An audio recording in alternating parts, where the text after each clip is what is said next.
Bonjour tout le monde. Vous m'entendez bien, c'est bon? Ouais. Ok. Bon, ben, enchanté, ravi d'être devant vous aujourd'hui pour vous parler des campagnes Performance Max. Donc, c'est les nouvelles campagnes qui ont été mises en place par Google courant de cette année. Avant de rentrer dans le vif du sujet, quelques mots pour me présenter. Donc, je m'appelle Sébastien Castelli, j'ai cofondé Mangrovea, qui est une agence digitale à Marseille. Je l'ai cofondé avec Maxime Cochini, ici présent, en plein milieu de la salle. Pour ceux qui se demandent, on ne s'est pas tapé un méga délire avec l'arbre pour rien. En fait, c'est pour symboliser la croissance, puisque voilà, la proposition qu'on a, c'est d'aider les personnes à grossir grâce au levier paid, donc Google Ads, Social Ads.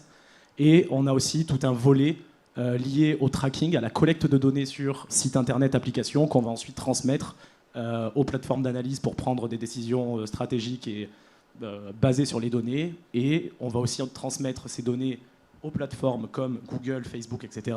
Parce qu'on va le voir, ce sont des plateformes qui marchent énormément grâce à l'intelligence artificielle et les données. Donc, j'ai pas beaucoup de temps, donc je vais rentrer directement dans le vif du sujet. Les campagnes Performance Max. Alors, pourquoi ces campagnes ? Déjà, il y a un truc à comprendre, c'est qu'aujourd'hui, le parcours d'achat s'est complexifié. Par exemple, vous devez en faire l'expérience un peu tous les jours. Lorsque vous allez acheter quelque chose sur un site, on va sur le site, mais on va aussi sur le site des concurrents, on va sur des comparateurs, on va sur voir la dernière vidéo YouTube qui montre l'unboxing du produit. Et du coup, tout ça, c'est difficile à suivre pour les équipes marketing sur le plan technique, parce que déjà, il faut avoir cette culture et arriver à cibler les personnes grâce à Google Ads, notamment en fonction de leurs différents états dans leur parcours d'achat. Donc c'est Laurent qui en parlait hier. On rappelle qu'une personne passe par différentes étapes avant d'acheter et on ne s'adresse pas à ces personnes-là de la même façon, on ne les cible pas exactement aux mêmes endroits, etc. Donc difficile à appréhender pour les équipes marketing. Et ça pose aussi un problème en termes de budget. C'est-à-dire que si vous avez repéré qu'une audience hyper quali, c'est celle qui va consulter votre vidéo sur la page X ou Y de votre site internet, eh ben, il faut que quand même vous ayez un certain trafic pour pouvoir cibler cette audience, pour que cette audience en tout cas soit suffisamment remplie pour être éligible à la diffusion sur Google Ads. Du coup, Google en fait lance Performance Max pour à la base répondre à cette problématique. Puisque je vais rentrer dans le détail, il y a juste deux choses à retenir à ce stade. C'est que depuis une campagne, vous êtes sur tout l'inventaire de Google Ads, donc ça concerne YouTube, Display, le réseau de recherche, Maps, Discover, Gmail, etc. Et on est aussi sur une campagne qui est 100% smart, donc ça c'est le mot de Google pour dire que grosso modo, c'est lui qui décide de combien il va enchérir pour les mots-clés et qui il cible, où il cible. Voilà, grosso modo, c'est je fais ce que je veux.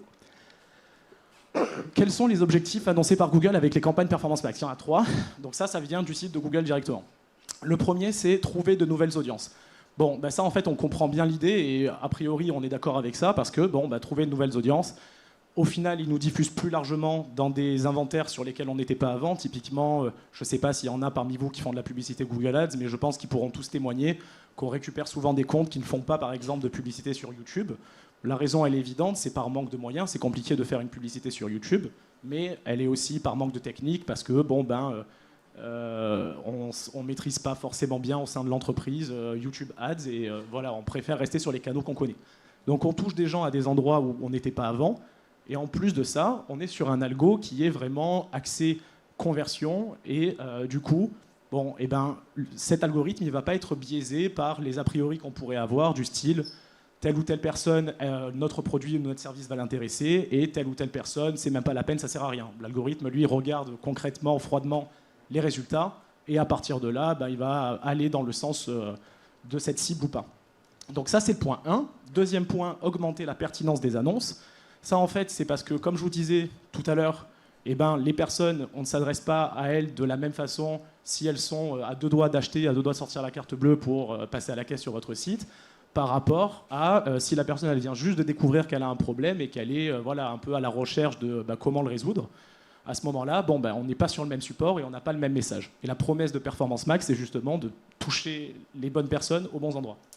Enfin, on a la possibilité d'avoir des rapports d'audience un peu plus riches. Donc ça va un peu avec le fait qu'on diffuse à plus large échelle. Et on va voir parce que ce point-là, il est assez litigieux, enfin en tout cas de mon point de vue, parce que d'une part, on a des rapports qui sont plus riches à l'échelle macro-marketing, si vous m'autorisez le mot. Donc en fait, ce que je veux dire par là, c'est des données finalement qu'on va utiliser pour faire les rapports marketing, des données qu'on va communiquer voilà, lorsqu'on va définir ses personas. Enfin, c'est vraiment à l'échelle stratégique du marketing. Par contre, ça vient aussi avec la disparition progressive des rapports plus micro, donc tout ce qui va être le nombre de clics, le nombre d'impressions, les KPI qu'on avait à l'époque, quoi. Donc, une performance max à la loupe, qu'est-ce que ça donne? Au final, pour accéder dans ces campagnes-là, vous devez déjà choisir un objectif qui est axé trafic ou conversion. C'est-à-dire que tout ce qui va concerner la couverture, l'image de marque, ça ne sera pas inclus dans les objectifs de performance max. On est vraiment sur une campagne qui adresse tout l'entonnoir de vente. Par contre, le but, c'est de les faire descendre jusqu'à l'achat. Puisqu'on est sur une campagne 100% smart, Google a fait le choix de proposer deux stratégies d'enchères. Vous pouvez soit choisir de maximiser la valeur de conversion. Ça, c'est la stratégie qu'on utilisera principalement en e-commerce. La valeur de conversion étant généralement associée au chiffre d'affaires. Concrètement, on va donner un budget X à Google pour qu'il nous ressorte la plus grosse valeur de conversion en sortie. Si vous faites de la génération de leads, vous pouvez être intéressé par faire plutôt la stratégie secondaire qui est donc maximiser le volume de conversion, c'est-à-dire je veux obtenir le plus de formulaires pour un budget donné. Une fois que vous avez renseigné vos différents paramètres au sein de la campagne, vous allez accéder à ce qu'on appelle un groupe d'éléments. Donc en fait, les groupes d'éléments, ils viennent remplacer les groupes d'annonces qu'il y avait avant. Donc les groupes d'annonces, pour ceux qui s'en rappellent, on met les mots-clés, on crée nos annonces. Guillaume en parlait tout à l'heure. Donc il y a ceux qu'on crée manuellement et il y a ceux aussi que Google crée automatiquement. Donc on lui rentrait quelques titres, on lui rentrait quelques descriptions. Ensuite, il faisait son mélange et derrière, après, on avait des annonces qui sortaient. En fait, c'est exactement la même chose, sauf que pour adapter ça à tout l'inventaire de Google Ads, c'est encore plus le bordel, si vous m'autorisez le mot encore. Du coup, on va demander de renseigner en plus des titres, des images, des vidéos. On peut en mettre plusieurs à chaque fois. Et vous avez aussi la possibilité d'ajouter, donc, comme on disait tout à l'heure, des titres, des descriptions et tout ce qui va être extension d'annonce. Dans les extensions d'annonce, on inclut le numéro de téléphone de l'entreprise, l'adresse, etc. Donc, en fait, c'est un bloc assez complet, assez... Voilà, il faut prendre 5 minutes pour se poser et le remplir. Concrètement, ça ne se fait pas rapidement. Mais par contre, après, à partir de ça, Google va pouvoir vous diffuser sur tout son inventaire. Et il y a une infinité. Alors, tout à l'heure, on disait 13 000 pour les annonces sur le réseau de recherche. Là, je n'ai pas la statistique, mais il y a un nombre de combinaisons quasiment infini. Au sein du groupe d'éléments, il y a 3 éléments, justement, sur lesquels je voudrais que vous prêtiez votre attention. Le premier, c'est sur l'URL finale. Donc, c'est la première chose qu'on vous demande au niveau du groupe d'éléments. Pourquoi ça, c'est important? Parce qu'en fait, ça va définir de 2 choses. Déjà, Google, lorsque vous allez donner cette URL finale, il va envoyer le trafic sur cette page. Donc, forcément, il faut que ce soit la bonne page. Et en plus de ça, il va aussi aller analyser qu'est-ce qui est raconté sur cette page, de quoi on parle. Et c'est ça qui va définir des mots-clés sur lesquels vous allez être positionné en search. Donc concrètement, vous ne choisissez pas les mots-clés sur lesquels vous apparaissez sur le réseau de recherche avec Performance Max. C'est lui qui va décider en explorant la page de destination que vous donnez. Ensuite, vous avez les signaux d'audience. Donc on en parlait aussi ce matin. Les signaux d'audience, c'est une aide qu'on va donner à l'algorithme de Google pour démarrer. Et ça va être un ensemble de critères, donc des critères qui sont notamment basés sur les données de l'entreprise, qui sont des critères basés sur des segments démographiques ou alors des segments d'intérêt. Alors je ne rentre pas dans le détail parce que je n'ai pas le temps aujourd'hui, mais vous avez quand même des choses très complètes que vous pouvez faire. Et en fait, ces critères-là, ils vont permettre à Google de démarrer, mais s'il juge pertinent de ne pas vous écouter parce que il voit que finalement, lui, de son côté, il obtient de meilleures conversions avec d'autres types de ciblage, libre à lui d'arrêter. C'est juste un indicateur qu'on lui donne pour commencer. Et ça va avoir une influence très importante sur la diffusion, sur les personnes sur lesquelles vous allez diffuser, sur le réseau Display, sur YouTube et sur le réseau Discover. Donc, petit rappel, Performance Max diffuse sur tout l'inventaire. L'URL finale a un impact très important pour le search. Les signaux d'audience ont un impact très important pour le Display, pour Discover et pour YouTube. Enfin, 3e point, vous avez ce qu'on appelle les groupes de fiches. Donc ça, c'est ni plus ni moins que les produits, si vous êtes en e-commerce, que vous souhaitez associer à cette campagne. Et c'est ça qui va décider des produits que vous allez diffuser sur Google Shopping. On va voir ensemble maintenant quelques avantages et quelques limites à Performance Max et on verra ensuite à est-ce qu'on passe sur Performance Max ou pas. Alors, les avantages, déjà c'est simple, C'est simple autant dans la gestion, parce que on est sur une campagne qui est complètement automatique, donc finalement, à partir du moment où on appuie sur le bouton Start, on n'a pas grand-chose à faire. C'est aussi une campagne simple dans l'édition, parce qu'on a vu qu'on a les paramètres de la campagne, et après, on a les paramètres au niveau de l'annonce, donc il faut un peu se poser, prendre 5 minutes pour remplir ça. Mais à partir de là, c'est Google qui crée les annonces, c'est Google qui choisit les emplacements, etc. Donc c'est pareil. Multicanal, on en a parlé. Pour rappel, avant, pour être sur tout l'inventaire de Google, il fallait avoir des campagnes spécifiques à chaque canal. Donc, par exemple, une pour YouTube, une pour Shopping, une pour Search, une pour le display, etc. Donc, plus laborieux. C'est des campagnes qui sont performantes, malgré tout. Alors, déjà, on a fait des tests. Globalement, c'est vrai qu'on observe que c'est des campagnes qui se débrouillent assez bien. Maintenant, c'est aussi le résultat d'une équation, en fait, finalement, qui est inventaire large de diffusion, un algorithme qui est orienté vraiment pour la conversion, et un message pertinent et personnalisé pour chaque prospect ciblé. Et enfin, petit tips en plus, c'est une campagne qui fait tout seul l'acquisition et le remarketing. Donc on en a largement parlé pendant la conférence sur Facebook. L'acquisition, on fait venir la personne une première fois. Le remarketing, on l'incite à revenir pour qu'il passe à l'achat ou alors s'il a acheté pour qu'il réachète. Et ça, c'est géré automatiquement par la campagne Performance Max, lorsque le tracking est bien installé d'ailleurs. Les limites maintenant sur la campagne Performance Max. Donc déjà, il y a un manque de contrôle qui est très élevé, c'est-à-dire qu'en fait, puisque tout est automatique, c'est un peu le revers de la médaille, à partir du moment où vous vous lancez sur Performance Max, si vous voyez qu'elle dévisse un peu d'un côté ou de l'autre, que globalement ça va, mais que vous aimeriez un peu l'améliorer sur un point X ou Y, eh bien c'est pas faisable. Pareil, les analyses sont compliquées. En fait, à partir du moment où vous lancez Performance Max, c'est un peu le même système. Vous êtes sur une sorte de boîte noire dans laquelle vous n'allez pas pouvoir avoir accès aux différents rapports. Donc vous ne savez pas sur qui vous enchérissez, vous ne savez pas sur quels emplacements vous enchérissez, vous ne savez pas quel type d'audience vous ciblez. En fait, juste, vous avez les résultats de votre campagne en sortie, du style, par exemple, vous avez mis X euros, on vous a fait tant de clics et ça a généré tant de chiffres d'affaires. Mais ce qui s'est passé au milieu, difficile de savoir. Ensuite, ce sont des campagnes qui ont un besoin très important de données. On en a parlé tout à l'heure. Puisque c'est une campagne 100% basée sur l'intelligence artificielle, à ce moment-là, les yeux, entre guillemets, de cette campagne, ce sont les conversions. Et si votre tracking n'est pas en place sur votre site internet, vous risquez de partir droit dans le mur avec ce type de campagne, puisque le budget sera dépensé, ça, il n'y a pas d'inquiétude à vous faire là-dessus. Par contre, est-ce que les conversions seront au rendez-vous? On ne sait pas. Et du coup, ça pose deux soucis. Le premier, c'est que vous avez... ça en fait des campagnes qui sont très mauvaises pour lancer un compte Google Ads. Donc, une première recommandation serait finalement de commencer avec d'autres types de campagnes et une fois que vous avez un nombre de conversions suffisant, envisagez de passer sur Performance Max. Mais aussi, vous avez une sorte d'effet ticket d'entrée lorsque vous mettez en place une campagne Performance Max parce que vous savez que pendant 3 à 5 mois à peu près, vous allez 3 à 5 semaines, pardon, vous allez avoir des performances qui seront difficiles à prévoir, parfois mauvaises. Et ça peut être un moment un peu difficile en général pour les annonceurs. Et en tant que consultant, il faut leur éduquer là-dessus, leur faire comprendre que ce n'est qu'une période de lancement et d'apprentissage. Quatrième problème, les campagnes Performance Max cannibalisent les campagnes plus traditionnelles. Et ça, c'est un vrai souci, notamment par exemple si vous avez une campagne qui enchérit sur votre nom de marque. En général, les gens aiment bien travailler leur campagne de marque sur une campagne assez classique sur le réseau de recherche. Ça a plein d'avantages, on maîtrise les enchères, on voit si les concurrents enchérissent sur nous, etc. Donc on a plein d'intérêt à fonctionner comme ça. Sauf que la campagne Performance Max, si elle remarque que en fait, ça marche bien d'enchérir sur votre nom de marque, elle ne va pas hésiter à venir un peu piquer certaines enchères et en général les bons clics, comme on appelle ça, puisque c'est elle qui récupère le plus de conversions. Donc ça peut être un souci parce que ça apporte vraiment, ça vient casser la structure du compte directement. Et c'est vrai que quand on essaye d'avoir une gestion assez fine des campagnes, notamment sur les comptes avec des gros volumes, ça peut vraiment foutre un peu le bordel, quoi. Et du coup, c'est un peu problématique. Enfin, et c'est un point important, l'interface est encore perfectible. Alors je dis perfectible.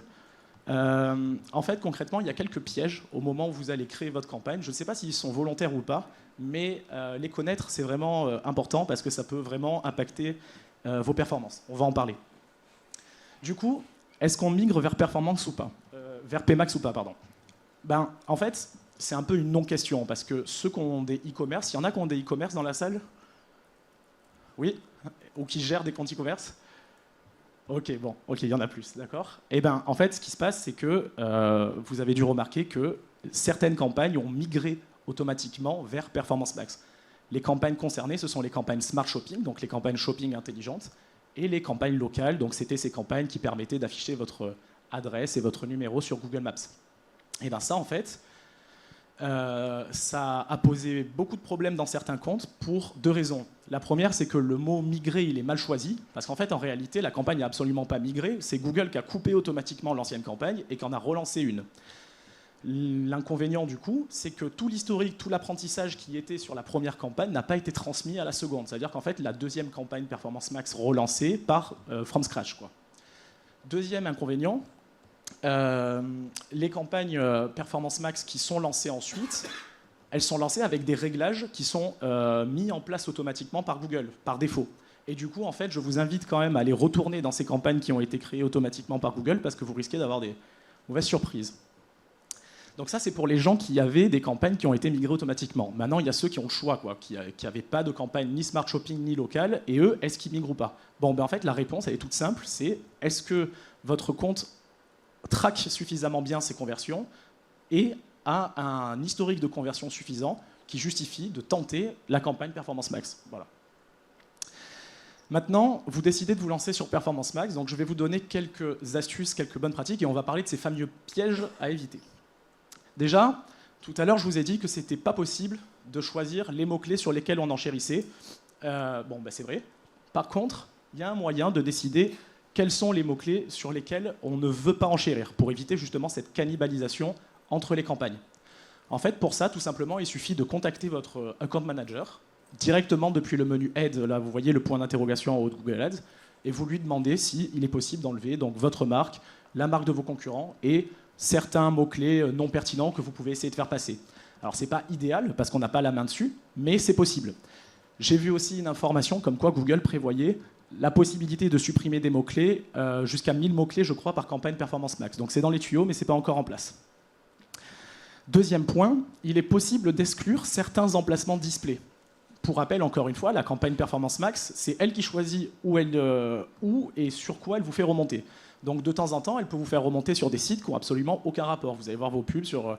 par exemple, là, tout à l'heure, je crois que j'ai mis un exemple juste après. Oui, voilà. Donc ça, c'est pour un site de vêtements.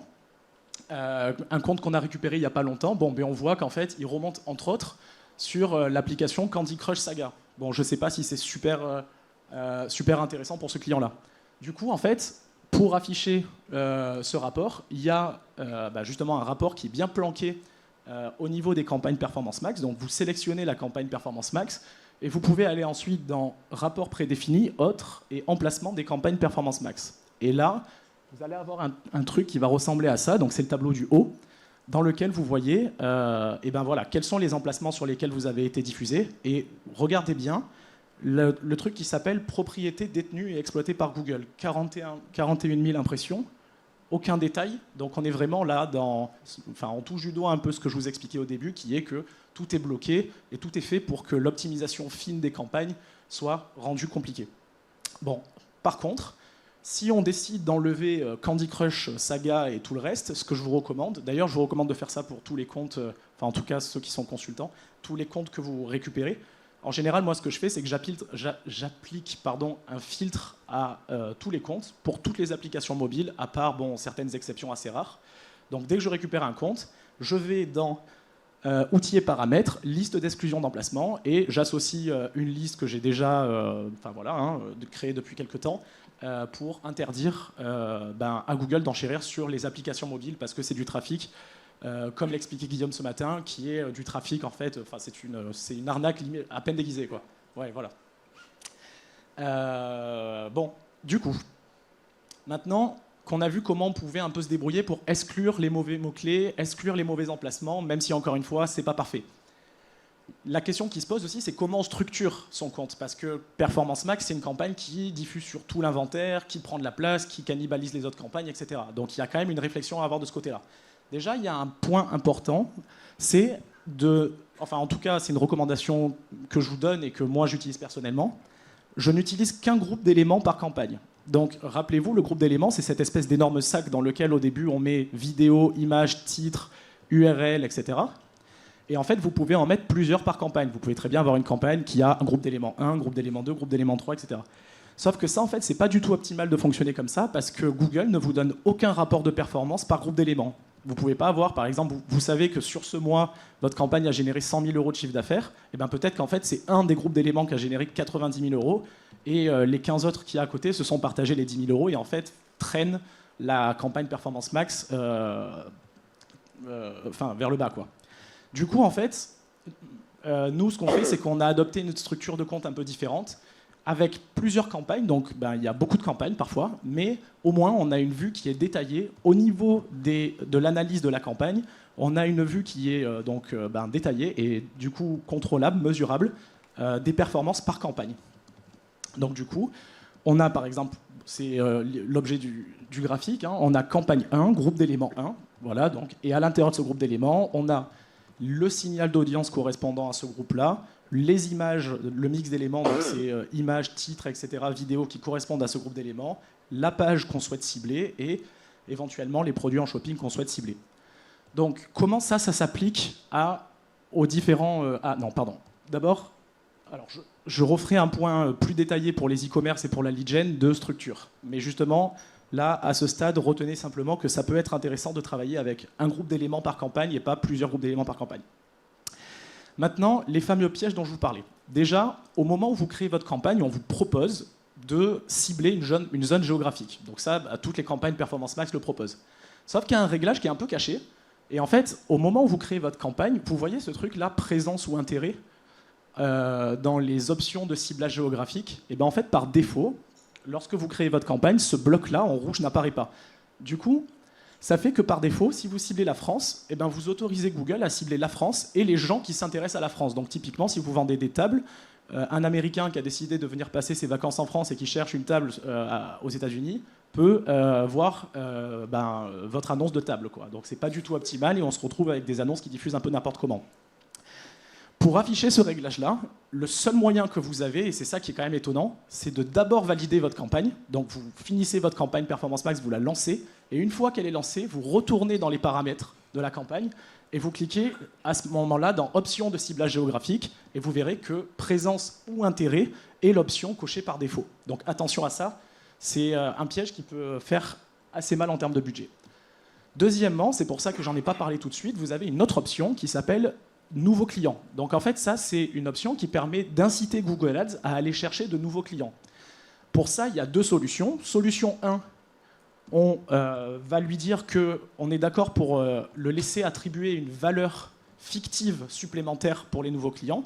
Donc par exemple, quelqu'un achète un produit à 100 euros sur votre site. Si c'est un client existant, c'est 100 euros. Si c'est un client nouveau, Google vous remontera 130 euros.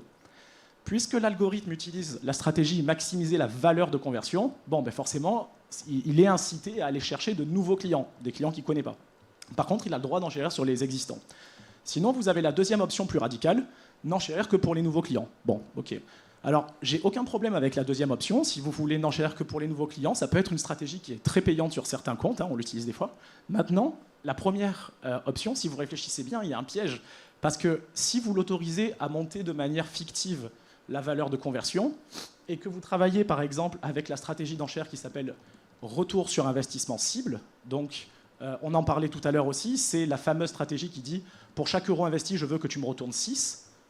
Si artificiellement on l'autorise à monter la valeur de conversion, il faut aussi penser à retourner dans les paramètres de la campagne et lui dire oui, mais par contre maintenant le retour sur investissement que je veux c'est 7. Parce que sinon en fait concrètement c'est que vous l'autorisez à faire moins bien. Si c'est pas très clair, ça c'est un point que je pourrais un peu vous redétailler en off après. Mais du coup, attention à ce réglage-là, et si vous l'utilisez, pensez à recalibrer vos objectifs par rapport à ça. Ensuite, et c'est le troisième réglage sur lequel il faut vraiment faire attention, ça c'est carrément un réglage qui est également planqué au moment où vous créez votre campagne. Il faut dérouler le menu. Lorsque vous paramétrez votre campagne, il y a un menu avec marqué plus d'options, il faut cliquer dessus, sinon ça ne s'affiche pas. Et en fait, c'est une option qui est activée par défaut. Et en fait, si elle est activée, ça veut dire que vous autorisez Google à choisir lui-même les URL sur lesquelles il va vous diffuser. Et c'est ce dont parlait Guillaume ce matin. C'est ça qui fait que tu avais le blog qui remontait, etc. Voilà. Et ça, en fait, c'est une arnaque énorme. Et si on passe à côté, Google se gave là-dessus. Et en fait, ce qu'il faut faire, c'est justement déverrouiller ce menu-là en cliquant sur plus d'options. Et à ce moment-là, vous avez deux choix. Vous pouvez soit laisser activer, ça, on va en parler après. Par contre, moi, ce que je vous conseille, donc si vous voulez cibler une page et que vous voulez avoir une maîtrise parfaite au niveau du groupe d'éléments, donc on rappelle, je sais que c'est un peu compliqué, mais on a parlé tout à l'heure de l'URL finale, qui était un élément du groupe d'éléments. Si vous voulez vous assurer que Google n'ignore pas, c'est-à-dire qu'il cible bien cette URL finale, il faut désactiver le réglage. Par contre, ça peut être intéressant d'avoir ce réglage activé, mais à ce moment-là, il faut que vous utilisiez l'option « Exclure les URL » pour exclure justement l'URL de votre blog, vos conditions générales de vente, les pages de contact, etc. Parce que sinon, Google va aussi les scroller et va enchérir sur des mots-clés qui sont présents sur ces pages-là. C'est bon, enfin, je ne sais pas si c'est très clair. Il y a une stratégie du coup qui consiste à dire, par exemple, mettons, je suis donc une marque qui vend des équipements pour la cuisine et j'ai envie de créer une campagne Performance Max sur tout l'électroménager. Bon, à ce moment-là, est-ce qu'on va utiliser l'URL au niveau du groupe d'annonces? Non, parce que j'ai plein de pages qui parlent d'électroménager et j'ai envie qu'elles soient toutes ciblées au sein d'une campagne. Donc à ce moment-là, ce que je vais faire, c'est que je vais bien laisser ce réglage activé, sauf qu'en fait, je vais exclure toutes les URL du site, sauf l'électroménager. Et à ce moment-là, j'ai bien une page qui cible tout l'électroménager. Vous pouvez l'appeler Performance Max électroménager. Voilà. Donc attention à ce réglage, mais attention à y penser, mais par contre, c'est un réglage qui peut être utile. Ensuite, quelques tips par rapport à l'analyse de vos campagnes Performance Max. Il y a un truc que moi, personnellement, je trouve vraiment bien, c'est ce qui s'appelle meilleure combinaison. Donc ça, c'est un rapport que vous avez au niveau de votre groupe d'éléments. Google va vous dire, une fois que la campagne aura tourné, quelles sont les meilleures associations de titres, d'images, de descriptions, etc. Et ça, comment on s'en sert? Eh bien, en fait, on va envoyer aux personnes qui créent le contenu, donc qui créent vos images, qui créent vos vidéos, ou alors les personnes qui sont responsables du copywriting de votre site et de vos pages d'atterrissage, les meilleures combinaisons. Parce qu'à partir de là, il va voir quelles sont les photos qui marchent le mieux, quelles sont les vidéos qui marchent le mieux, quels sont les titres, les meilleurs punchlines, entre guillemets, qui fonctionnent le mieux. Et à ce moment-là, c'est des choses qu'ils vont pouvoir réutiliser. C'est du contenu qui est vraiment précieux et qui est utile à analyser pour eux, pour optimiser leur propre page créative, etc. Également, au niveau de l'analyse, et là, on va se plonger juste pendant 2-3 slides, ça ne va pas être long, dans Google Analytics. Vous avez 3 tableaux qui sont intéressants. Enfin non, 2 en l'occurrence, là, je crois.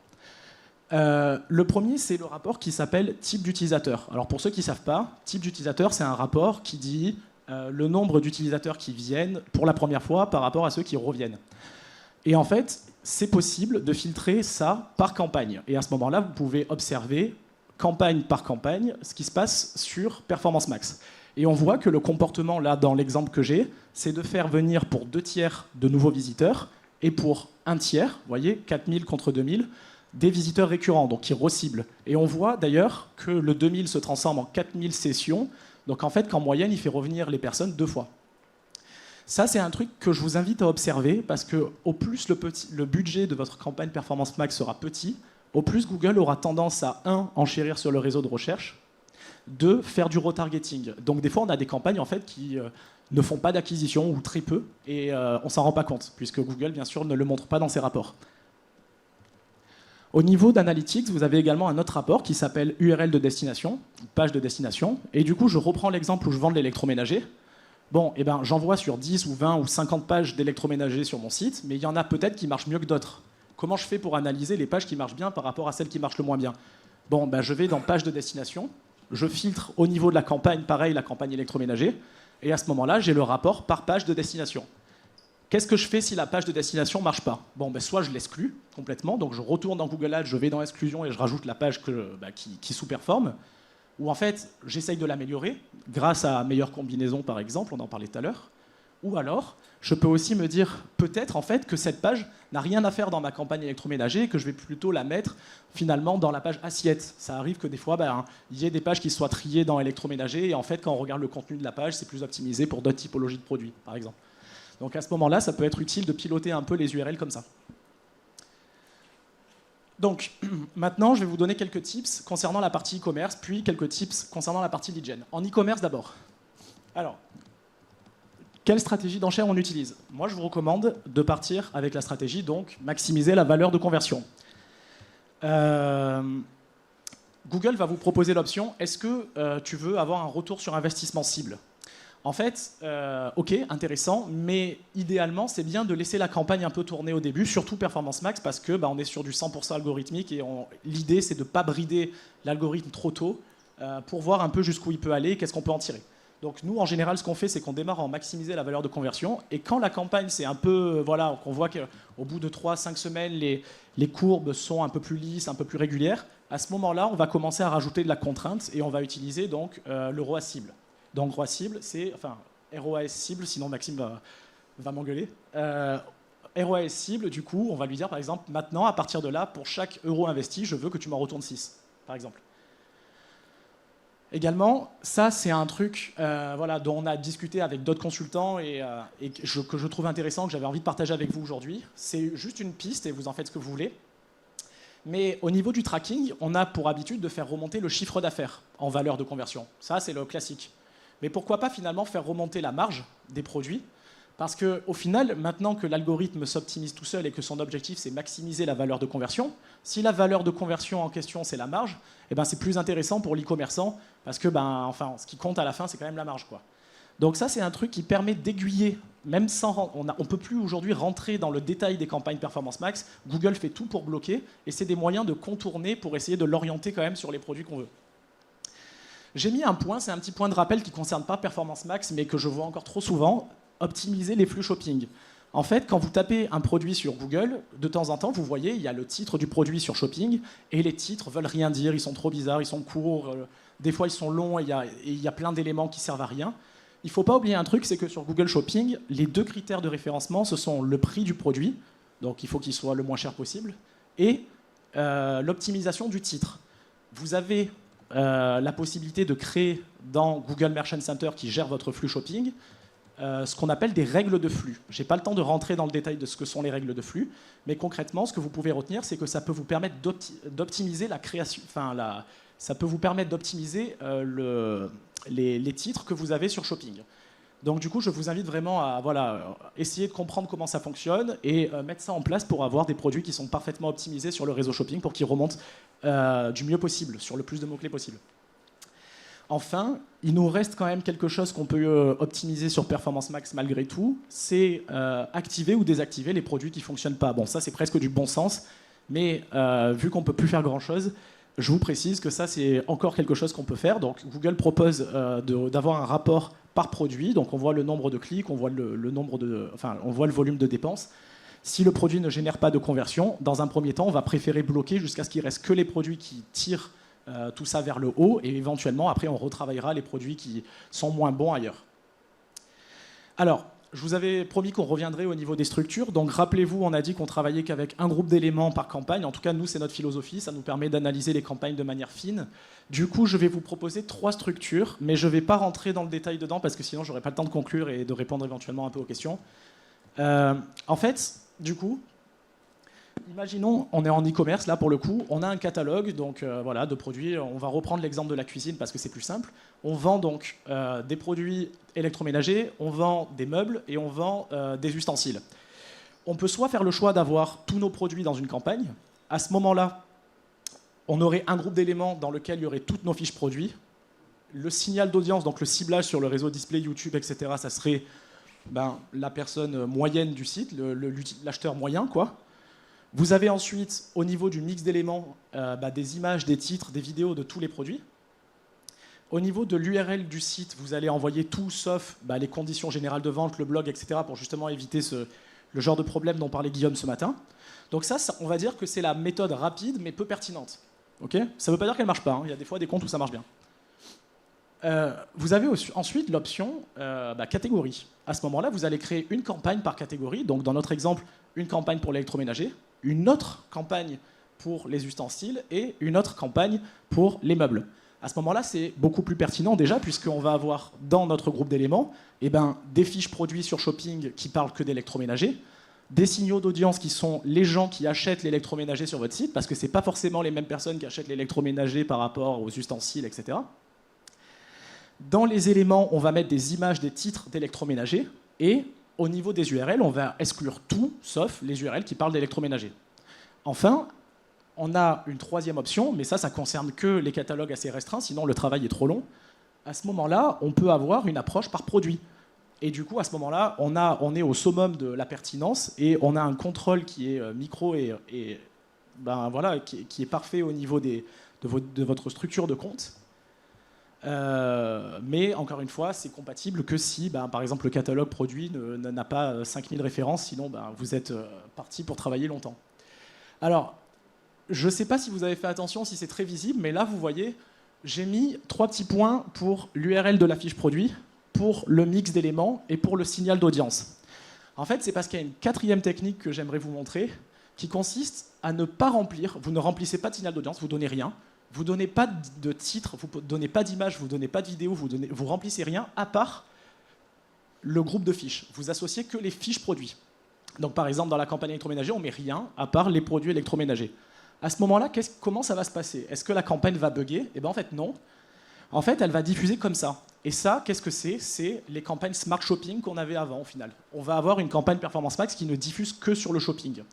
Et ça, c'est vachement intéressant pour un truc parce que ça permet de mettre en place une stratégie qui consiste à avoir, par exemple, votre top 10 produits.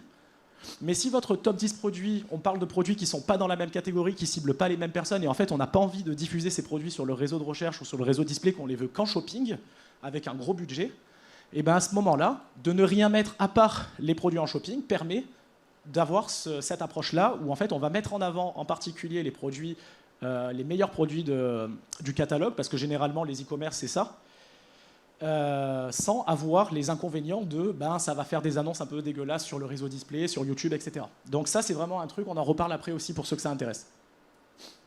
Ensuite, en lead gen, donc je vais aller plus vite. Même remarque que pour la stratégie e-commerce. On vous recommande de partir avec maximiser les conversions en volume et ensuite utiliser le CPA cible dans un second temps. Le CPA cible, ça va être une contrainte. Vous allez dire maintenant, mon formulaire, je le veux pour 30 €. Au début, vous lui dites juste, je veux le plus de formulaires possible. Ensuite, alors ça, c'est un point de tracking qui est intéressant. Importer les conversions hors ligne. Ça, en fait, pour ceux qui travaillent avec des CRM, vous avez la possibilité de dire à Google, bon, dans un premier temps, je veux des prospects, enfin des formulaires. Donc il va aller vous en chercher, très bien. Ensuite, à partir d'un moment, vous avez peut-être envie de savoir quand est-ce que vous avez des clients et quel est le retour sur investissement de vos campagnes Google Ads.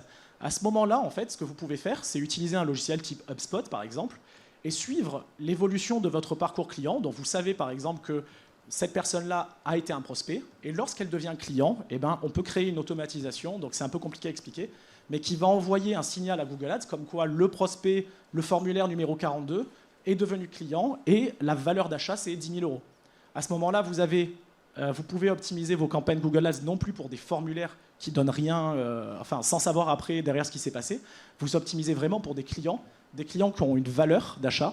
Et à ce moment-là, vous pouvez envisager d'utiliser le retour sur investissement cible pour un site lead gen. Et c'est une stratégie qui est extrêmement puissante et qui apporte des résultats bien au-delà de la stratégie CPA cible. Ensuite, je vous ai mis un petit point qui consiste à mettre en place un système anti-fraude. Alors, encore une fois, je ne suis pas non plus persuadé de l'importance de la fraude. Enfin, ça dépend des secteurs, parce que tu parlais ce matin, Guillaume, de la serrurerie, c'est un truc de fou. Mais après, il y a des secteurs qui sont très bien. Par contre, même si la fraude au clic, ce n'est pas forcément le souci, ce qui peut être problématique, c'est lorsque vous avez des formulaires qui ne sont pas protégés par un reCAPTCHA sur votre site. Vous pouvez avoir des bots, ou en général des personnes, souvent en Afrique, etc., qui vont envoyer des formulaires à répétition. Le but étant de faire venir, de générer du revenu grâce à l'AdSense sur les réseaux display. Donc c'est des gens qui ont des réseaux display, qui sont malhonnêtes et qui cliquent sur vos annonces pour faire croire à Google que le site génère des conversions. Et Google, vu que vous lui envoyez le signal comme quoi un formulaire a été envoyé, c'est bien, on continue, eux, ils ont intérêt à faire ça. Donc il y a deux solutions à ça. Déjà, mettre en place un CAPTCHA qui va bloquer le spam. Et éventuellement mettre en place un système anti-fraude de clics. Enfin, en lead gen, alors pas plusieurs structures, je vous en propose qu'une. Vous mettez une campagne Performance Max par service proposé. Vous proposez, mettons, vous êtes une entreprise dans le bâtiment, vous proposez à la fois de la maçonnerie, à la fois vous êtes chauffagiste et vous réparez, vous occupez des toits. Et à ce moment-là, vous allez avoir 3 campagnes Performance Max qui concernent chacun des différents services, qui ciblent l'URL des fiches services concernés, les landing pages, et vous allez avoir des images, des titres, etc., qui correspondent aux différents services. En conclusion, déjà, je vous pose 2 questions. Est-ce que vous ne trouvez pas qu'avec Performance Max, Google prend encore plus de place dans nos entreprises? Et la question en fait sous-jacente, c'est jusqu'où ça ira? On sait par exemple notamment qu'aux États-Unis, les gens qui sont éligibles à Google Shopping vont bientôt être contrôlés sur leur délai de livraison par Google pour être sûr que les délais de livraison sont bien respectés.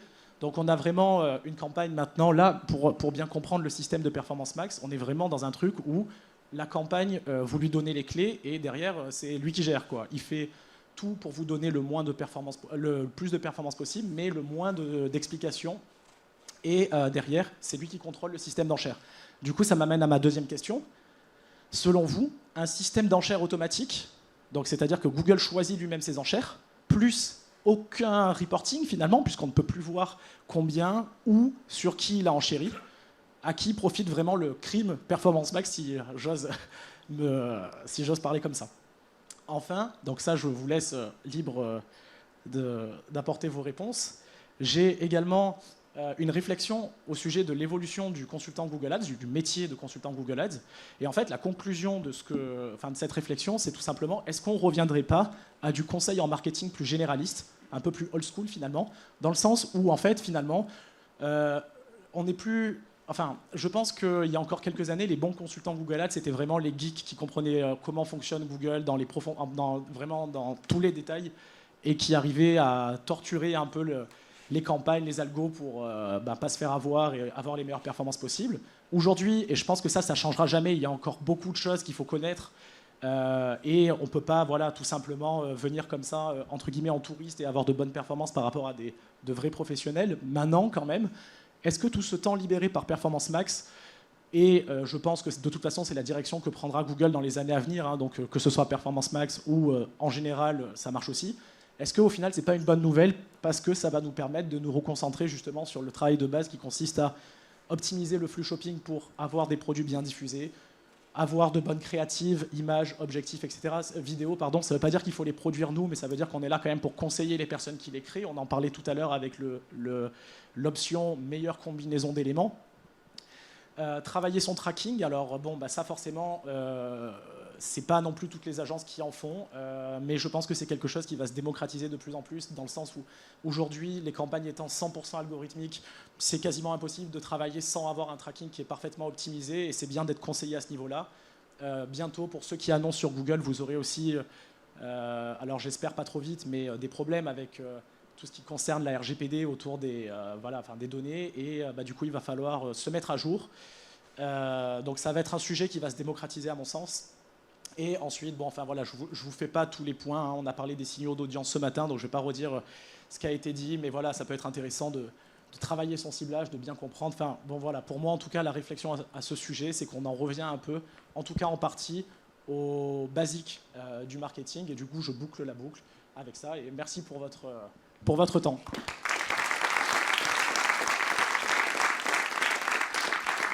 Allez, il reste 2 minutes, mais voilà, il y a une question. Allez, hop. Alors, on fait 1 ou 2 questions. Après, ce que je vous propose, c'est qu'on fasse la pause un quart d'heure avant la dernière ligne droite. Oui. Donc alors, je vais répondre aux questions. Si juste vous me permettez, je vais mettre mon code QR, parce que je vois que depuis hier, tout le monde met des codes QR, donc je me suis dit que maintenant, on ne pouvait pas venir sans mettre de code QR ici. Voilà. Normalement, il fonctionne. Normalement, il fonctionne. C'est Maxime qui a vérifié. Un mois gratuit de test avec nous pour gérer les Google Ads. Voilà. Avec soit le QR code, soit c'est le commercial. Au cas où ça ne marche pas, www.com/sas22. Voilà, bon. Donc, ouais, je me demandais, tu préconisais de faire remonter la marge. Alors, je vois pas. Je suis là. Ah oui, désolé, voilà, excuse-moi. Tu préconisais de faire remonter la marge. Ouais. Justement, au niveau du tracking, ça se passe comment pour faire remonter juste la marge? Alors justement, c'est une intégration qui est un peu avancée. Avec Maxime, alors en tout cas, ça marche que sur WooCommerce, mais on a mis en place un plugin qui est en fait le plugin d'un plugin, c'est-à-dire qu'il faut avoir déjà un plugin sur WooCommerce qui est payant. Combien il coûte par mois? Par an? 99. Bon, c'est un plugin qui coûte 99 € par an, qui permet aux commerçants de gérer ses marges par produit. Ça existe déjà. Et nous, en fait, on a rajouté un nouveau plugin qui permet d'envoyer les données de ce plugin-là dans le code du site, dans une couche de données qu'on appelle, ça s'appelle le data layer du site, quoi. Et c'est des variables après qu'on fait remonter dans Google Tag Manager et qu'on envoie aux plateformes Facebook, Google, etc. Et elles comprennent et elles s'optimisent en fonction. Elles vont rechercher la marge, quoi. Tu sais s'il y a l'équivalent des plugins sur PrestaShop? Alors, on n'a pas fait l'intégration sur PrestaShop, mais c'est en fait, si tu veux, quelque chose qui est très facile à faire pour nous. C'est faisable sur PrestaShop dans l'absolu. Ok, merci. Voilà.